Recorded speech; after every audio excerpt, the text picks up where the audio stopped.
age of the grammar.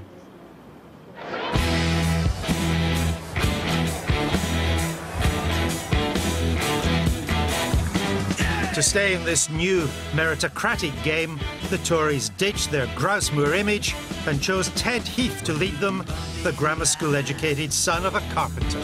She's on road now. Look, she's coming towards us now. And then, most famously, a grammar school-educated grocer's daughter from Grantham. People from my sort of background needed grammar schools to compete with children from privileged homes like Shirley Williams and Anthony Wedgwood Benn. And for a startling 33 years, from Harold Wilson to John Major, all our prime ministers were educated at state schools. The grammar school generation were taking on the public school kids at their own games and winning, even for the top job in the land. But by the early 80s, only a handful of grammars remained. Most had become comprehensives. Selection by ability was regarded as divisive. In Scotland, there are no grammar schools left. Mine still has the old name, but today it's what Alistair Campbell might call a bog-standard comprehensive. I remember this all right. Most mornings we used to gather here. We had to stand. We weren't allowed to sit. Everybody had to stand. The first year at the front, then as you got older, you were able to stand up in the balconies. But the one thing I'm doing, which I was never able to do before, is I'm in this hall and I haven't got a tie on. That would have been unthinkable. The comprehensives were meant to widen opportunity, and for some they did. But overall, unlike the grammars, they struggled to compete with the private schools. A third of private pupils get at least 3 grade A's at A-level, compared to just 8% of comprehensive pupils. More students than ever are going to university, but most of the top universities are once again dominated by the public schools. And only 2% of their students had been on free school meals. But the head here still thinks the comprehensive system works. How's the school doing? Doing well, Yeah. yes. Yeah, great. When I was here, it was highly selective. Yeah, it's a comprehensive school. Yeah. Yeah. And what difference has that made? I think it makes for a good difference in that we've got a range of kids with a range of abilities, a range of skills, a range of backgrounds. So we've got extremely high achievers in terms of attainment, we've got high achievers in terms of music and sport, and we've got others who achieve what is their potential. But is that really enough to match the fee-paying sector? How do you think the pupils here today compete with the kids that are going to the private schools? Well, they compete in the sense of university places, and we're successful in achieving that for them. And do you think that the academically gifted ones are getting as good an education as they got when I was here? The teaching methodologies will be different. Yeah, very the range different. of abilities within some classes will be quite different, but the able kids still perform well.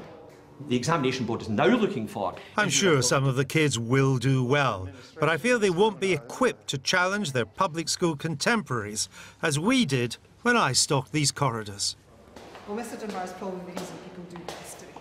For the strength of your argument as well as for the evidence which you put forward. The House of Commons really is a political club that is getting more exclusive, and I think they'll struggle to get in. It's not the same in the Scottish Parliament and Welsh Assembly, where there are far fewer products of private schools. The meritocracy is more intact in the devolved nations.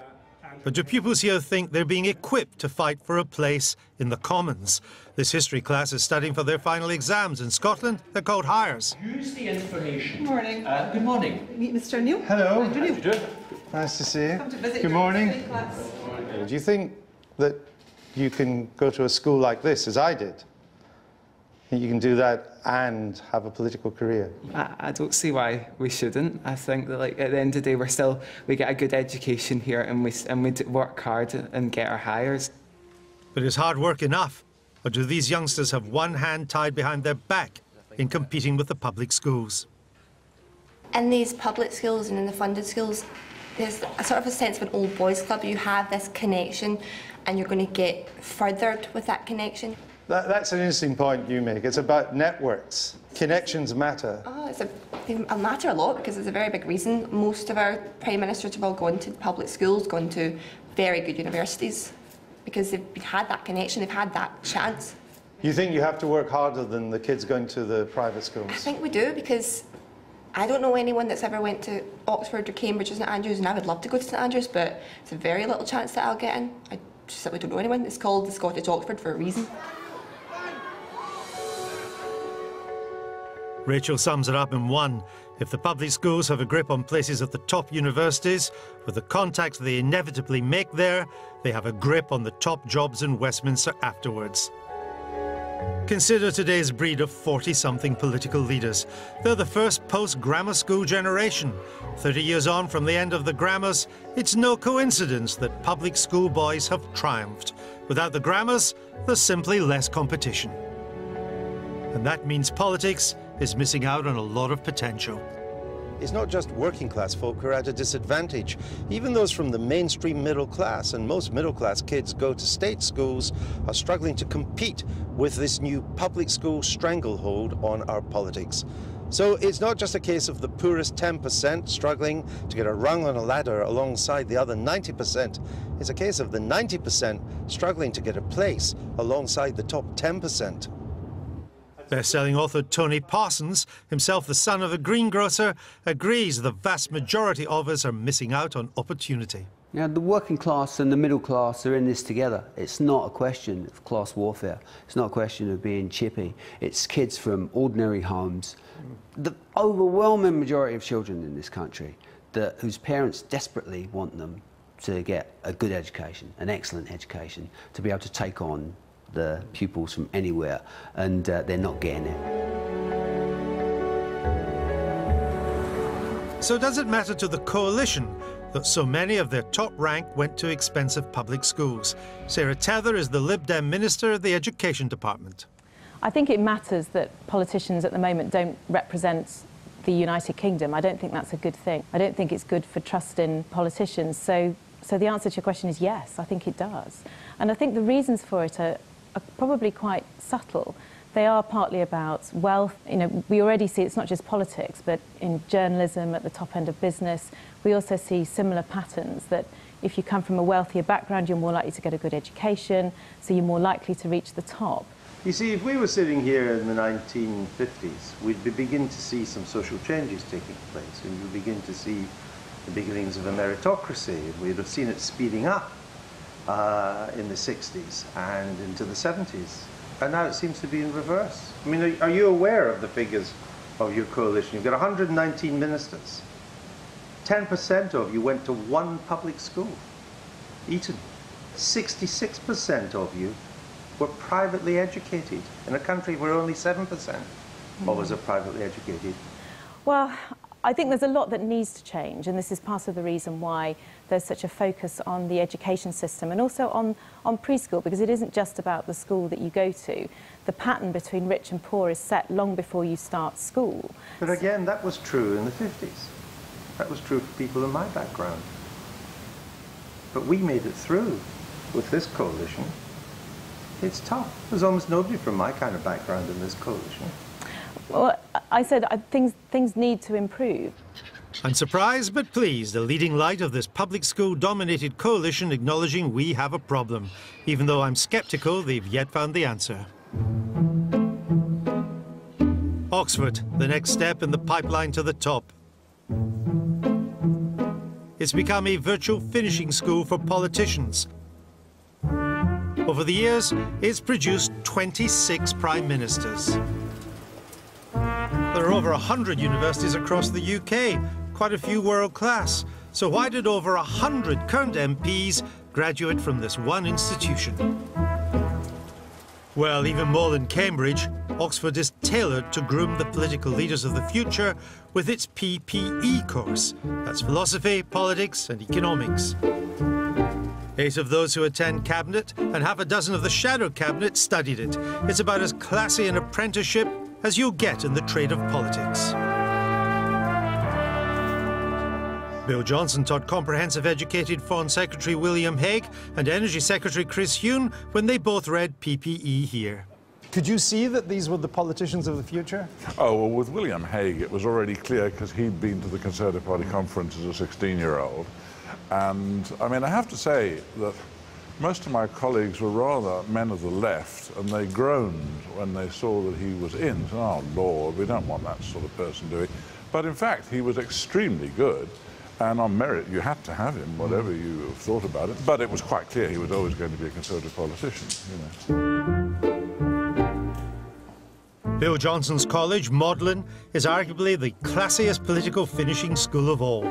5 of its old boys sit round the cabinet table.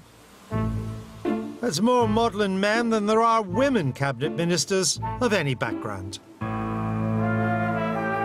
have a highly selective institution, and you get very good people and you teach them as hard as you can. It's not that surprising they do well. This business, this particular business of doing PE at Oxford, I mean, it is, if you want a political career, that's doing your apprenticeship, isn't it? I found that that sort of take on events, seeing both the politics and economics of a situation, was a very important way of trying to understand what was going on around you. And that was true of both William and Chris, that they were that sort of person. We played rugby and cricket and hockey and tennis. It's not just the high quality of the education that moulds future politicals. The networks made here by some from day one will sustain a career all the way to the top. Wow, there's a big turnout. And they start building their contact books here, the Oxford Union, the university's very own House of Commons for beginners. Students debate here every week alongside leading political figures from all over the world. By some coincidence, tonight's topic is social mobility. The onus is on the proposition to show not just that birth is important and influential in people's lives, but that this is more influential than ability. And conversely... This evening, they're joined by Tony Blair's former chief speechwriter.